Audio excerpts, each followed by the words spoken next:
Hi everyone. I've talked with a lot of people about logistics.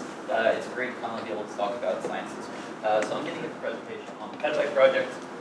This is an effort at WVU that's been going on for several years, so I just want to give a highlight to the current core DVB team, Sarah Birch-Lard, Doskoch, Warren McLaughlin, Duncan Lorimer, Joe Glazer, myself, Prakash Garel, Evan Lewis, and Morgan Bassi, with big contributions from Duan Jagarwal, Kshitij Agarwal, and Resha and Thomas. So I want to start out with kind of a motivating example. So 3 big surveys: Parkes multi-beam survey, Pulsar Earth L-band feed array survey, and AO 327. So Parkes multi-beam was taken with Muriang dish at L-band and focused on parts of the galactic plane. P-alpha, Arecibo, also L-band, also parts of the galactic plane. AO 327, Arecibo 327 megahertz on and off plane, so drift scan survey. So the question is, if I take, say, FRB rate estimates from all of those 3 surveys, can I naively compare them, combine them, etc.? The answer is no. They use different combinations of instruments, frequencies, bandwidths, backends changed all of these over the course of the surveys. And they also all use different methods. For instance, the P-alpha discovery algorithm that changed 3 different versions over the span of a decade and a half. So they have various sensitivities, completeness, etc. The idea of TPP in a nutshell is to research everything. When I say everything, I mean as much search mode data as we can get our hands on from basically the last 30 years. We're going to research it using modern algorithms and techniques, and hopefully find things that have been overlooked by previous surveys because of methodological limitations. So we're looking for any kind of single pole sources. Fast radio bursts, obviously that's why we're here. We can find new ultra-long period transients, that would be cool. And anything else, really, that we can. As an example, one of the ultra-long period transients, I chose GPM J1839-10, because that was found in data spanning over 30 years. Maybe we'll find something similar. So as we research basically all the search mode data that we can get our hands on, a couple of big things that we're hoping to get. First of all, the most sensitive FRB limits to date. We are going to, it's not tied to a single telescope, frequency range, et cetera, et cetera. And we have, and still are performing robustness checks, injection recovery checks, et cetera, et cetera. There are a couple of specific areas where we think TPP will expand the FRB population. First, for distant high DM FRBs, I'll get to why in a second, nearby low DM FRBs, and then high frequency single pole sources, in part because we are prioritizing searching high frequency data. And also population statistics.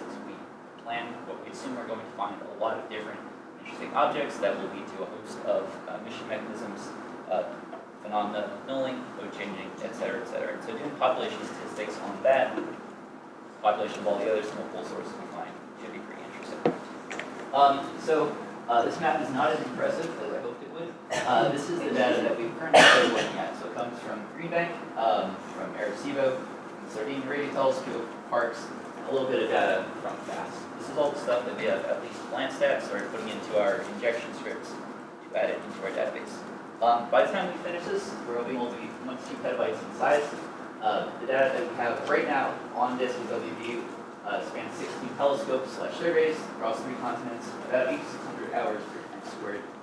That's really just the start of it.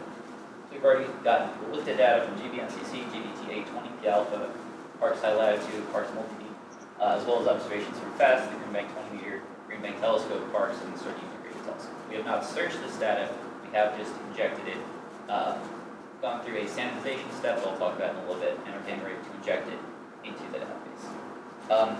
So, finally, some of these surveys, like Parkes Multi-beam, have already been searched several times over the last couple of decades. So why do we think that we could do better? Well, there have been a lot of recent improvements in single pole searching since the start of these surveys. Better RFI filtering and mitigation. We are going to use a GPU accelerated pipeline, which is going to enable us to search up to 10,000 parsecs per cubic centimeter. And then finally, machine learning algorithms in the last few years have made it possible to search such large quantities of data. Given all the candidates we're going to get, you realistically could not have done this project 20 years ago unless you had an army of graduate students, and we don't have an army of graduate students. I do want to run through our basic single pole pipeline because this is kind of a methods talk. The first stage is to basically read in data files, sanitize, and check for What I mean by that is that each survey has its little peculiarities. Some of these are very, very annoying, and one pipeline can't handle them unless we look at files and make little changes. Example I want to give: Sardinia radio telescope, the files that we have. The observation mode in the file header is listed as SRCH. That is different from the vast majority of search mode data, which has it listed as SEARCH. And that little factor will break some of the tools that we use because they assume when they're checking data that search mode data is labeled as search. It's a very, very tiny quirk, but that is one of the things we have to look out. After that, standard RFI mitigation, de-dispersion, single pulse search using match filtering algorithm, a machine learning classifier we use, and then inspecting canvas.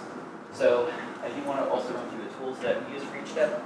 Your unified reader, this was developed by Doskoch and others. Basically, it can take in any PSR fits or filter bank file and then create a unified header that has all the really important fields in it. This is an example of what that looks like. These are all the properties that we really care about. It can also read and write data. So one part of our pipeline involves transforming PSR fits files or filter banks into SIGPROP format filter banks, which is what we need for the match filtering step. Anyway, so it just converts it to a really easy to process format, and it's also Python open source. You can go check it out. This is just a dynamic spectrum of a file that was used as an example. Heimdall, that was referenced in Miles' talk. So this is a GPU accelerated code been used by a whole bunch of groups. It's robust, it's well tested, and it does enable us to search up to high PM limits. So again, this is not something you could have done 20 years ago. To actually then take the absurd amounts of candidates we're going to get and get them to a tractable number where we can reasonably look through and try and confirm them, we are using fetch. So this is a deep neural network. It will reduce the number of candidates that we see by a couple orders of magnitude. How it does that is it classifies, it assigns the probability that a given candidate is RFI versus astrophysical.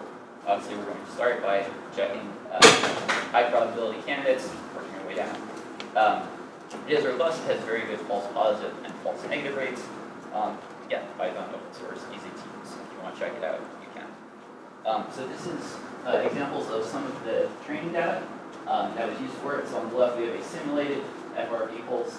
We have a simulated RFI pulse, and then a real pulse, a real FRB pulse. So those were used, for instance, in the training data set.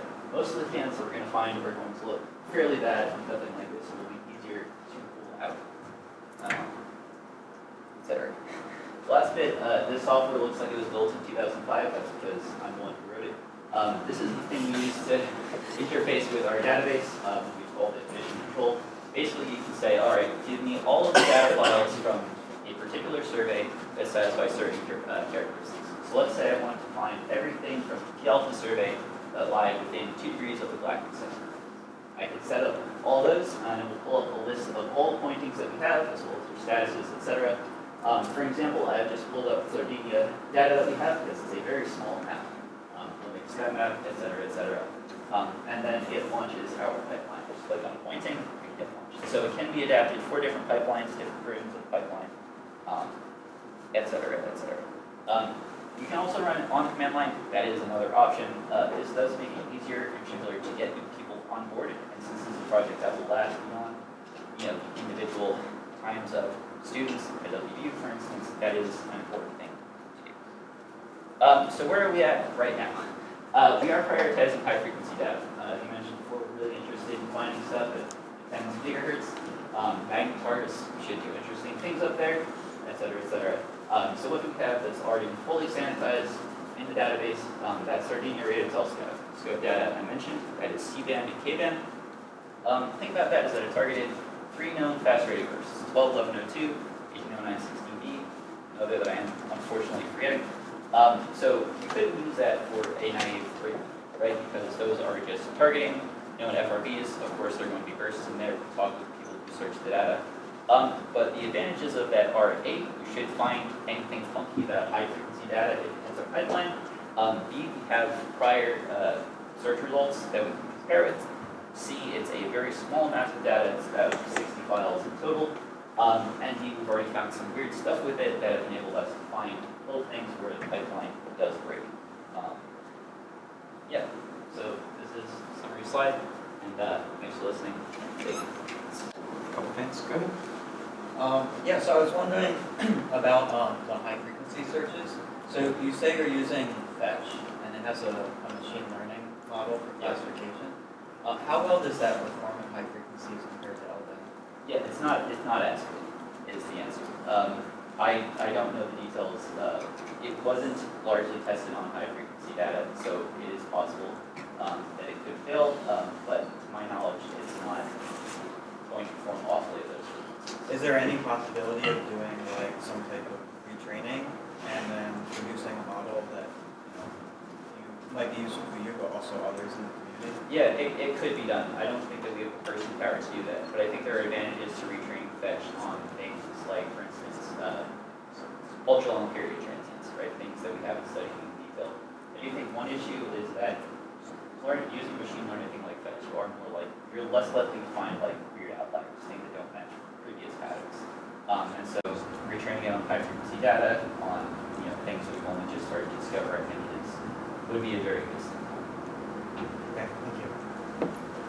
Still have a couple of minutes of questions. Go Yeah, ahead. so these ultra long period transients, so some of them have like pulses that are like 10 minutes long, right? Yeah. And from my understanding, they use image domain searches rather than, I guess this is not image domain, right? Yes, no, we would have to find ones that have narrow pulse widths. Okay, and then you'd find the period from that, I guess narrow features. Yes. Okay. Is there any particular reason you use deep neural networks over other neural networks? And if you use deep neural networks, what kind of data is it trained on? Because as you know, like deep neural networks exhibit bias, and how do you avoid that? I do want to point you to the fetch paper on that, Agarwal and Agarwal 2020. I think I can answer those questions better than I can. It was designed for work with some other things as well, so not specifically DPD, and I'm also not the one who built fetch, so I would point you to